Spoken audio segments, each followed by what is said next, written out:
कहा जी का हाल बा? अरे तनी हेने आओ ना, प्यार के नशा चढ़ा के आ कहतड़ू का हाल बा। हटी रोबो तो दिनों रात ओही नशा में नसाइल रहतानी। हमर का हाल बा सुनी।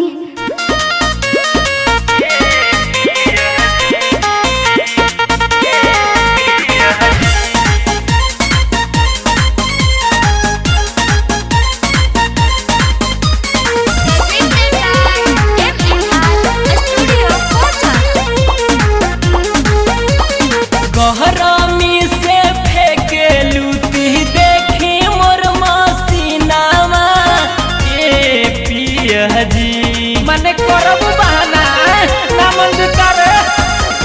गहरामी से फेंके लूटी देखी मोर मसीनावा ए पिया जी तो भइल चोलिया के नीनावा ए पिया जी भइल चोलिया के नीनावा ये पिया जी।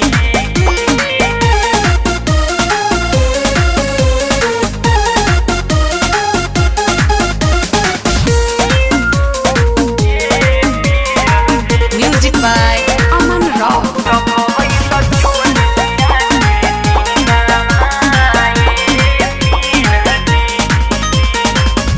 ऐसे न धरी कोरा मन जहुआला जी हटी होने रगरी जानी बहुते दुखाला जी।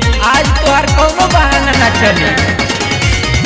ऐसे न धरी कोरा मन जहुआला जी हटी होने रगरी जानी बहुते दुखाला जी। राघु धके रोत बाटे सुनी हमर सीनावा ये पिया जी। राघु धके रोत बाटे सुनी हमर सीनावा ये पिया जी तो भइल चोलिया के नीनावा ये पिया जी तो भइल चोलिया के नीनावा ये पिया जी।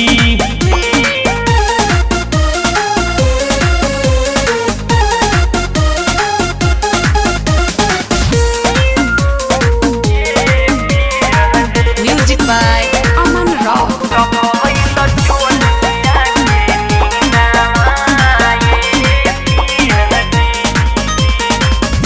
एक तो जवानी हमार बाटे सुकवार जी मेहरी के दुख बुझी करी ना लाचार जी। माने हम खाली दुखे बुझत है ना। एक तो जवानी हमार बाटे सुकवार जी मेहरी के दुख बुझी बानी हम बीमार जी। तू फलाना भिड़ल रही ना रौआ रात दिनावा ये पिया जी। राजस पवन भिड़ल रही ना रौआ रात दिनावा ये पिया जी तो भइल चोलिया के नीनावा ये पिया जी तो भइल चोलिया के नीनावा ये पिया जी। कैसन मेहरानू से पाला पड़ गइले भगवान, एकरा से बढ़िया तो बाड़े ठीक रह।